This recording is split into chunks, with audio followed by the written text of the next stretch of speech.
You're listening to an episode recorded during the time Innovation Fuel was part of University Canada West. We are proud and grateful for the work we've done together, and we want to thank the university for being in our podcast. We are now excited to continue the journey of Innovation Fuel into its next chapter. Thanks for listening. Hello, everyone, and welcome to Innovation Fuel, the podcast that brings you fantastic stories from entrepreneurs and key industry professionals. I am Dave Kiran. And I am Gelare Farhadian. We are educators, entrepreneurs, and your hosts. Innovation Fuel is our weekly business podcast brought to you by University Canada West. Each week, we explore diverse business models, entrepreneur journeys, experts' insight, and managerial challenges, and how companies stay agile and innovative during COVID-19. Check out our episodes at www.ucanwest.ca/innovationfuel. Dave, do you want to bring Carrie again? Oh, yes, I definitely need to bring Carrie back. Carrie was awesome. Yeah, she was awesome. But, I think that we missed one part. Yeah, what I understand was, was tech strategy sort of consulting around this space. So I think why should company work on the tech strategy and implement tech strategy? Don't you think that each company, they have their own IT guy, they do it for them? Yeah, well, we think in today's age that might be possible, that everybody has their IT guy that does everything for them. But, I guess the question comes, Galari, is the IT building the right infrastructure that supports your product market, like getting out your product or service to market? Or do you think is it the IT people are cheap, or means they affordable? We can afford as in small businesses or in new businesses. Yeah. We can have one. Well, you bring up another point there, Galari, is that, we don't have, if we're a small business, we don't have all these bodies that we can bring in to support tech infrastructure, So, it becomes a big challenge, becomes a cost problem right off the bat. And so, what can we do there? Exactly. So maybe we can ask Carrie, huh? Yeah, let's ask Carrie. Yes. Carrie might have the solution for us. Welcome, Carrie. Welcome back, Carrie. Thank you for coming back and joining us on Innovation Fuel. Sure. Thanks for having me. So, Carrie, we didn't have time to go through your company in last sessions. So would you explain a little bit about your company and what you're doing? Yeah, so we have two sides of the company. We have a solutions side and a services side. In our company charter, we have it written that 50% of all employees will be female, and 50% of all partner referral companies or companies that we do business with on projects will be either women, minority or diversely owned companies or veteran-owned companies, because we feel that these are very underserved communities. And so we've worked really hard to make sure that we have that outreach. So on one side, we do a lot with business strategy, technology planning, helping companies figure out where they're going to go with technology without bringing on a bunch of technical debt or creating a bunch of technical debt in the future. And we, as part of that, we launched CTO as a service, which is allows companies, small to medium enterprise, or even big companies, if they just need it on a part-time basis, to have a chief technology officer function a day a week, a day a month, a day a year on a retainer basis. And so until they grow to the size where they really need to hire on a chief technology officer, we step in and act in that role and help them sort out, where their data lives, what kind of applications they're going to do. We do procurement exercises where we help with RFIs and RFQs, which is a request for information, request for quote, to help bring the solutions to the table, kind of level them out and help sort that out. And then on the solution side of the business, we have a few products that we rep, and also a lot of telecommunications, cloud services, data center space stuff that we broker.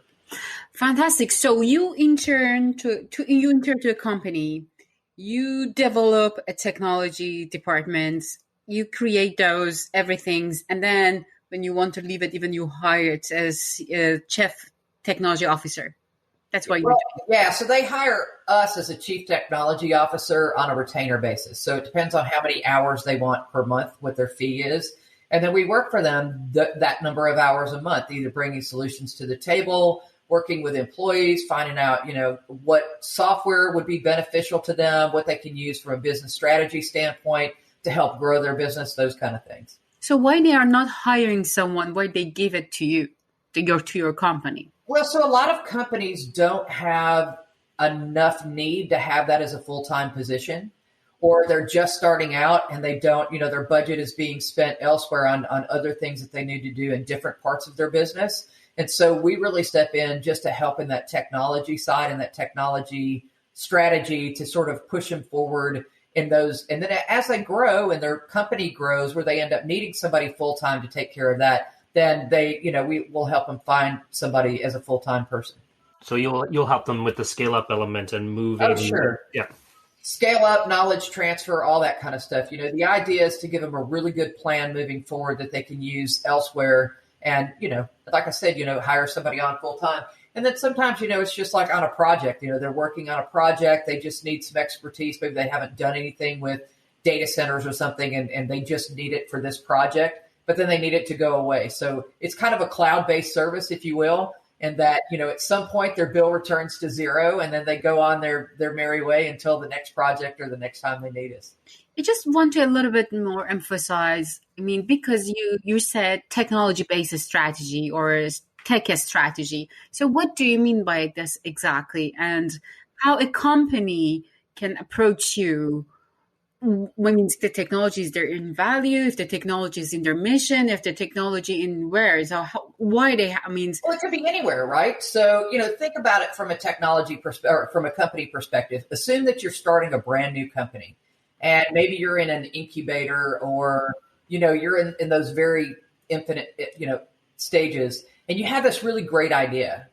Now, what technology is going to support that idea?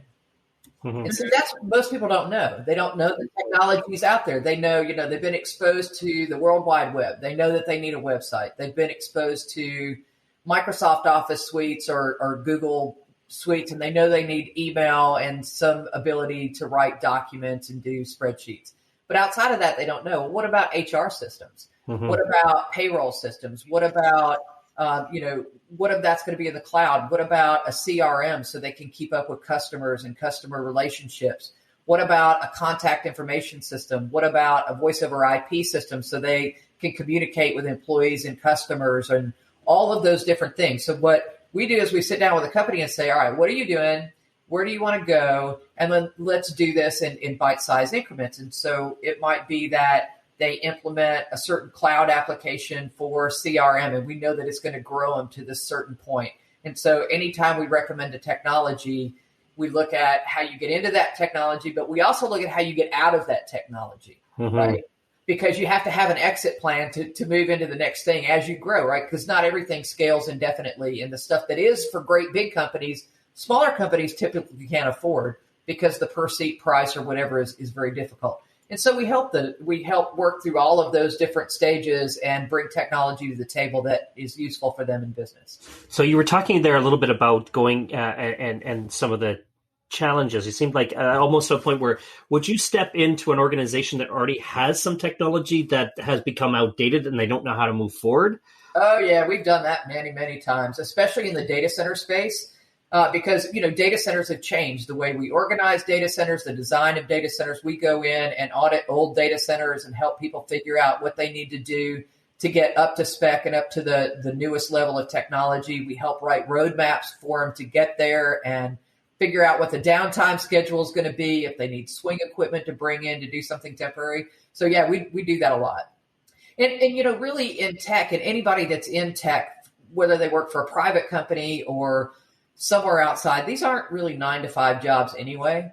And so the problem is that in a lot of cases, people are so busy reacting because they haven't given themselves the time to really do that forward-thinking planning that they just don't have time to do it because they're so busy reacting. And so those for us are ideal candidates. Because A, they're strapped for time, and B, they just don't have the time to sit back and do the legwork and the figure it out and do the research to figure out who all to bring to the table. So we shortcut that and we help write proposals, and then we do vendor interviews and all that kind of stuff to help them understand who can help solve those solutions and what that's going to look like. So I just want to back to the strategy again. So in which phase of a strategy you can get involved, for example, from a strategy planning or the strategic implementations or even from the missions part of each department. So in which stage you can help a company or all this stages? We get involved in all of those stages. So anytime, and to me, this is the way I look at it. If you want to figure out if a tech strategy is working for a company, you find out first, if you're a company and you look inward and you say, my tech is, and that ends with anything other than an enabler for my business, then you need a better tech strategy, right?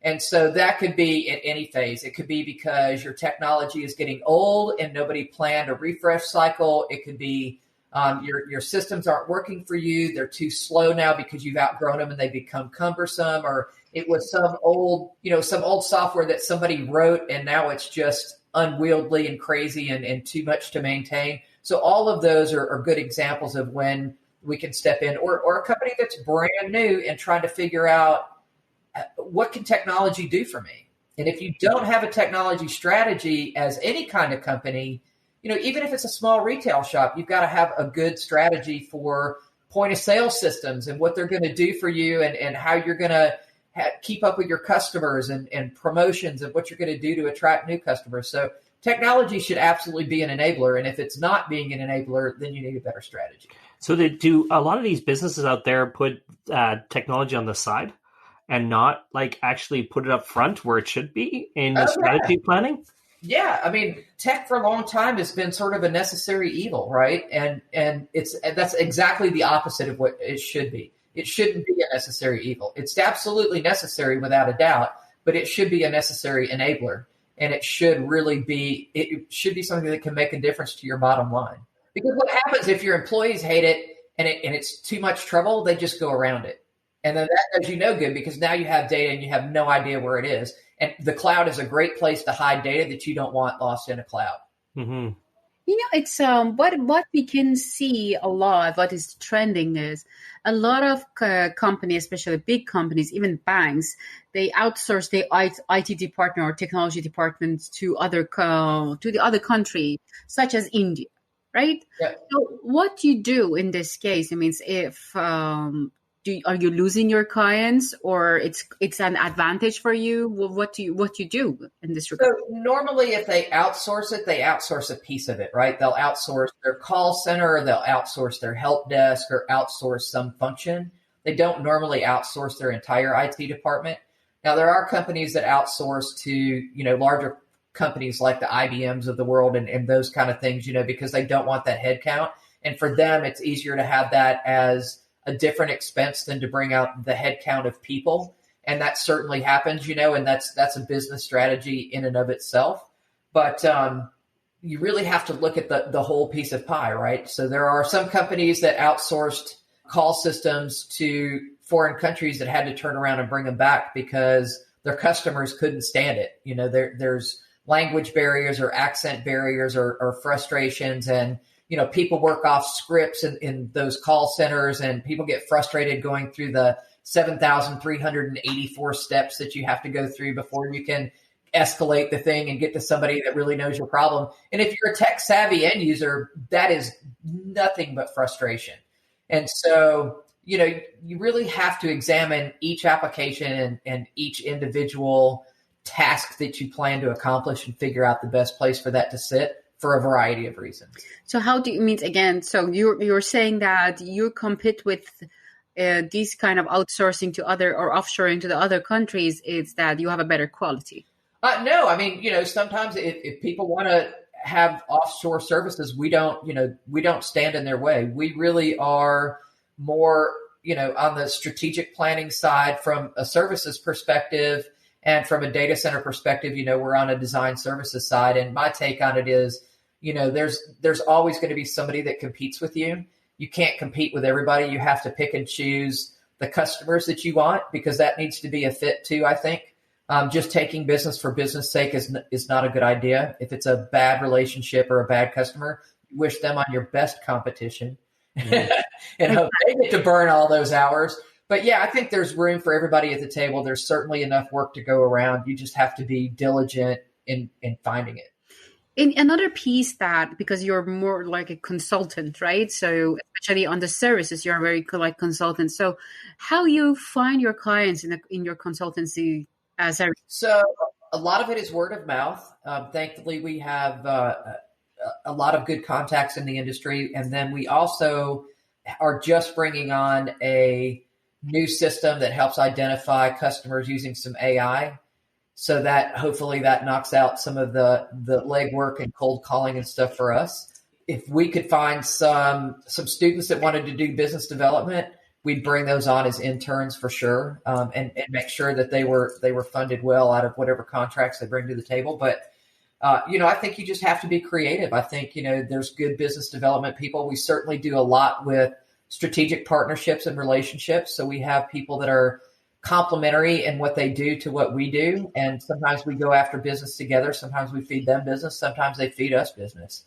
And it just makes for good partnerships that way. So Carrie, does this open the door? Like you said, there's lots of opportunities for people to come to the table, but does it not open the opportunity for proprietary software that you could develop for these elements and proprietary tech that then you can support your customers? So I've written a lot of software in the past, and I'll tell you a funny story. So years ago, I developed this product called GrocerEasy. And this software had a barcode scanner. So as you used groceries, you'd scan it in and it would add it to a grocery list. And it would sort it by aisle order of the grocery store that you wanted it to go to.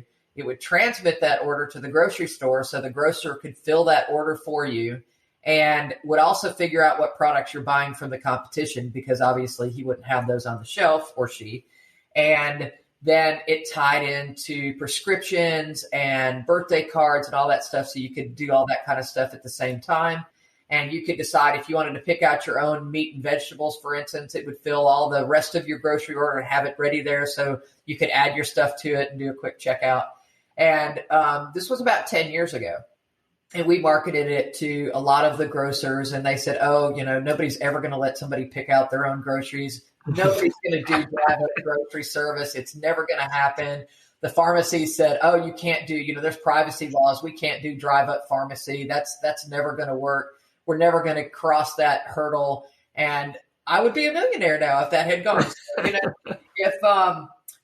There's times when there's times when things are innovative and you decide when you want to bite, and there's times when you don't. But if that was around, if I hadn't been so far ahead of my time, that would have been pretty amazing. But yeah, so, and there's packages out there that do a lot of these things, that help with a lot of sorting out and figuring things out. So a lot of that content exists, and certainly open source, there's a lot more that you can get to. I have a questions about your consultancy piece. What is the most difficult part of the consulting from very early stage to get a client at the end? So what is the most difficult part of this consulting process? I would say that probably the most difficult to start is working with new companies that don't know what they want, and trying to really help them sort out what they want. Because you don't know, right? If you don't know enough to ask an intelligent question, then you're stuck. And so part of this is really sitting down and working with the business goals and figuring out what the goals of the business are, and then making those suggestions. But sometimes, especially with people that are very new to business, they haven't really considered the full frame of what a business needs to operate. And so it's difficult for them to really branch out and really figure out what they need and prioritize that in any semblance. So that can be the tricky part. Like you tell them, they're like, we won't need that. But you will. How about this part? Because my experience was that sometimes I can feel that they need this specific solution, but they don't want it. They want something else. But that happens too. And I will say this, and it happens more often than not. Somebody buys a piece of tech because their brother told them it was a great piece of tech, and they buy it and go to implement it and realize it doesn't do anything that they thought it was going to do. because their brother wasn't all that great at tech to start with, or needed it for a completely different purpose and a completely different setup. And so it would make work for him and not work for the other guy. So yeah, that happens a lot. So how about the readiness of this or of any organizations, especially for tech? Because my background in tech showing that, yes, the CEO wants to use using a specific solutions, but then the whole body are not ready to work on that technology. So what's your solutions for those companies? Well, I think you just have to break it down and be honest with them. Cloud is a good example. There's a lot of CEOs that decided they were going to go cloud first because they read it in a PC magazine. And, if the Wall Street Journal or something said it was good, then that's going to be the way that it goes. And, in some cases, it's like, well, you don't really want to do that, because if you look at the cost for what you're doing, it's going to be exorbitant. And they decide to do that anyway. And, sometimes it's like kids, when you just have to let a kid, don't climb up there, you're going to fall and you're going to break your neck. Sometimes you just got to let them climb up there and fall. Maybe not break their neck, but you know what I mean?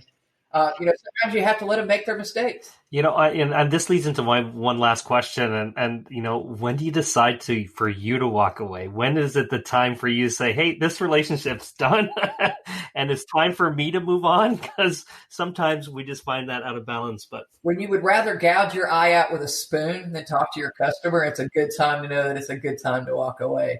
I mean, there's some points where it doesn't really matter what you say. It seems futile. And they're few and far between, but there are some people that are just so set in their way that, you wonder why they hired you to start with. And, and you just have to walk away when you don't feel that you're being effective. Just like when you find out a piece of software is not working, it's when it's not doing what it's intended to do. And so if the relationship is just not, and I've only walked away from 2 customers, but, sometimes you just have to make that decision. Like I said, those are the ones you wish on your best competition and let them do that for a while.